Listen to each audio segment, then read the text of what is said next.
In a serene and tranquil village, there lived a young man with a dream. He decided to turn his modest dreams into reality by building a tiny house using little bricks made of earth. Choosing a peaceful and green spot near his village where trees blossomed and the air carried the fragrance of nature, he began constructing his tiny house. Each brick was laid with love and dedication, symbolizing his hard work and perseverance in turning his dreams into reality. The construction of the tiny house continued, and the young man found solace in the process. His mind was at peace as he witnessed the manifestation of his aspirations.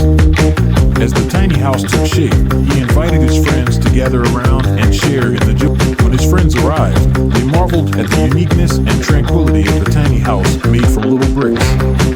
The small pieces of earth became a symbol of his hard work and determination, blending seamlessly with the natural beauty surrounding it. They all sat together inside the tiny house, discussing life, sharing stories of hard work and strength. Over time, the tiny house became a center of prosperity and camaraderie for them. From this story, we learn that sometimes it's the small things that bring us the greatest joys. A tiny house made from little bricks can evoke a sense of peace and balance in our lives.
In a picturesque town nestled between rolling hills and meandering streams, there lived a passionate architect named Amelia. Known for her love of creativity and innovation, she embarked on a unique endeavor that captured the imagination of the entire community, building tiny houses with little bricks. Amelia's journey began when she stumbled upon a collection of small, charming bricks crafted from recycled materials. Intrigued by their potential, she envisioned a village of miniature homes, each with its own character and story. Determined to bring her vision to life, Amelia set out to create a neighborhood that would not only be visually captivating but also environmentally conscious. As the first rays of the sun bathed the town in a warm glow, Amelia laid the foundation for her tiny house village.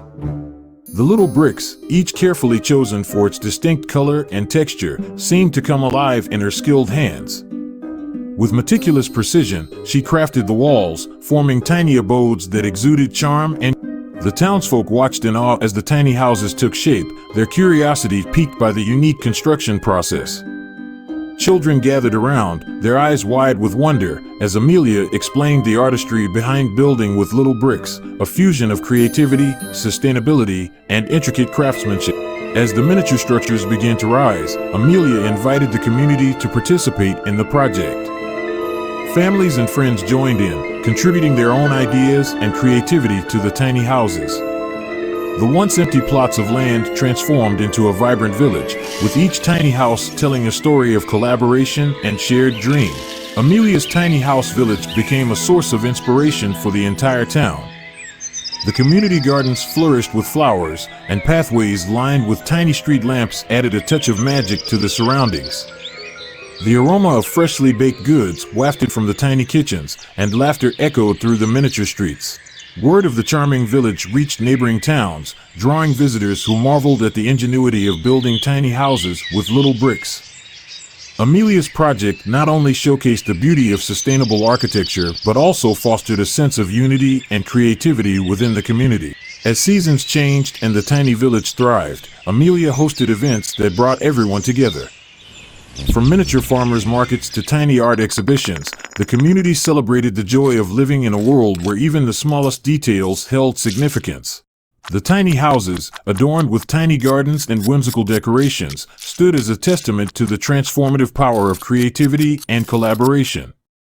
The once empty plots of land now flourished with life, creating a harmonious balance between the natural environment and human ingenuity.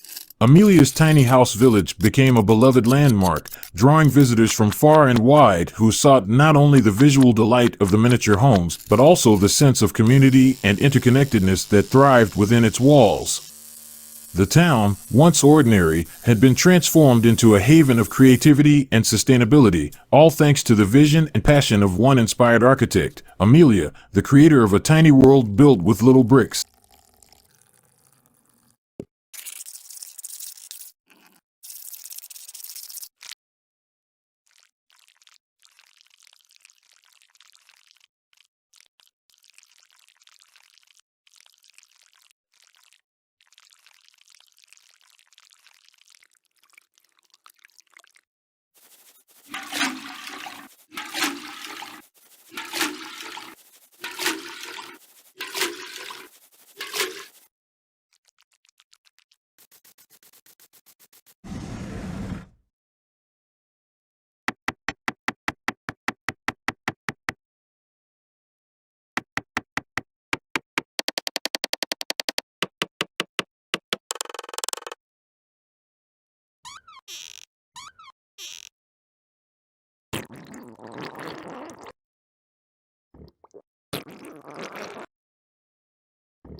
Once upon a time, in a quaint village nestled between rolling hills and lush greenery, there lived a wise old storyteller named Eldon.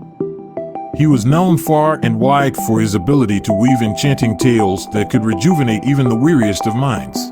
One bright morning, Eldon decided to take a stroll through the village, hoping to find inspiration for a new story. As he meandered through cobblestone streets, he noticed a peculiar-looking door at the end of a narrow alley. Drawn by curiosity, he pushed it open and found himself in a vibrant garden, teeming with flowers of every imaginable color. In the midst of this magical garden stood a small cottage, its walls adorned with wind chimes that tinkled in harmony with the gentle breeze.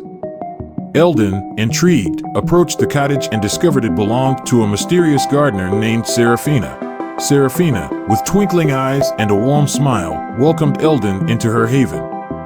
The air was filled with the sweet scent of blooming flowers, and a sense of tranquility enveloped the space. Seraphina explained that she had dedicated her life to cultivating not just flowers, but also stories that could refresh the soul. She led Eldon to a cozy nook in her cottage, where a bubbling pot of herbal tea awaited them. As they sipped the soothing brew, Seraphina began to share tales of the enchanted garden and the mystical creatures that dwelled within it. Eldon listened intently, captivated by her words and the vivid imagery they conjured. As the day unfolded, Eldon and Seraphina explored the garden, discovering hidden corners adorned with shimmering fireflies and secret pathways leading to bubbling brooks. Each step seemed to reveal a new chapter in the garden story, and Eldon felt a renewed sense of wonder and inspiration with every tale. As the sun dipped below the horizon, painting the sky in hues of orange and pink, Eldon realized that the time had come to bid farewell to Seraphina and her magical garden. Grateful for the rejuvenating experience, he promised to return and share the tales he had gathered with the villagers. With a heart full of gratitude, Eldon left the enchanted garden, carrying not only the stories of Seraphina's magical realm, but also a newfound appreciation for the power of nature and storytelling to refresh the mind and soul. From that day forward, the villagers eagerly awaited Eldon's tales, each one transporting them to the magical garden where stories blossomed like flowers, and the air was forever filled with the promise of enchantment and renewal. And so, the legacy of Eldon and Seraphina's garden lived on, a timeless source of inspiration and a reminder that sometimes, the most rejuvenating journeys are the ones taken through the realms of imagination and wonder.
Once in the quirky town of Chuckleville, where laughter echoed through the streets louder than anywhere else, there lived a peculiar inventor named Professor Gigglesworth. His days were filled with concocting bizarre gadgets that promised to tickle not just the funny bone, but the imagination as well. One sunny day, the professor decided to unveil his latest creation, the Tickle-O-Matic 3000. This contraption, as he claimed, had the power to turn any ordinary day into a hilariously entertaining adventure. Eager to put his invention to the test, Professor Gigglesworth set up a tickling festival in the heart of Chuckleville. As word spread about the festival, the entire town gathered in anticipation. Chuckleville's residents, known for their love of laughter, couldn't resist the allure of the Tickle-O-Matic 3000. The atmosphere buzzed with excitement as people of all ages donned ticklish accessories and goofy outfits, ready to experience the laughter-inducing magic. The festival grounds were a riot of colors, with oversized tickle feathers, inflatable whoopee cushions, and a giant inflatable rubber chicken. Chuckleville's mayor, a perpetually grinning fellow named Chuckleberry Chucklesworth, kicked off the festivities with a ceremonial nose honking. Professor Gigglesworth, wearing a rainbow-colored lab coat and an oversized bow tie, stepped forward to introduce the Tickle-O-Matic 3000. With a mischievous twinkle in his eye, he explained how the device harnessed the power of laughter to spread joy throughout the town. The first volunteer, a brave soul named Betty Gaffawington, stepped into the tickling chamber, the heart of the Tickle-O-Matic 3000. As the machine whirred to life, a gentle tickle transformed into uproarious laughter, and Betty emerged with tears of joy streaming down her face. The infectious laughter spread like wildfire. Chuckleville's residents took turns entering the tickling chamber, each emerging with a grin so wide it seemed it might never fade. The festival turned into a kaleidoscope of joy, with laughter resonating from every corner of the town. But the Tickle-O-Matic 3000 had an unexpected side effect. It tickled the town's livestock too. Chuckleville's cows were spotted doing the hokey pokey, and the chickens seemed to have mastered the art of the moonwalk. The sight of the ticklish animals added an extra layer of hilarity to the festivity. As the day unfolded, Chuckleville transformed into a laughter-filled paradise. The Tickle-O-Matic 3000 became a symbol of the town's eccentricity and its commitment to spreading joy. Chuckleville's residents, with their sides aching from laughter, declared the tickling festival a resounding success. The sun set on Chuckleville, leaving behind a town that had not only embraced the whimsy of the Tickle-O-Matic 3000 but had also reaffirmed the importance of laughter in their lives. Professor Gigglesworth, amidst the laughter and jubilation, couldn't help but chuckle to himself, realizing that sometimes the silliest inventions bring the most profound joy. And so, Chuckleville remained the laughter capital, where the memory of the tickling festival lived on as a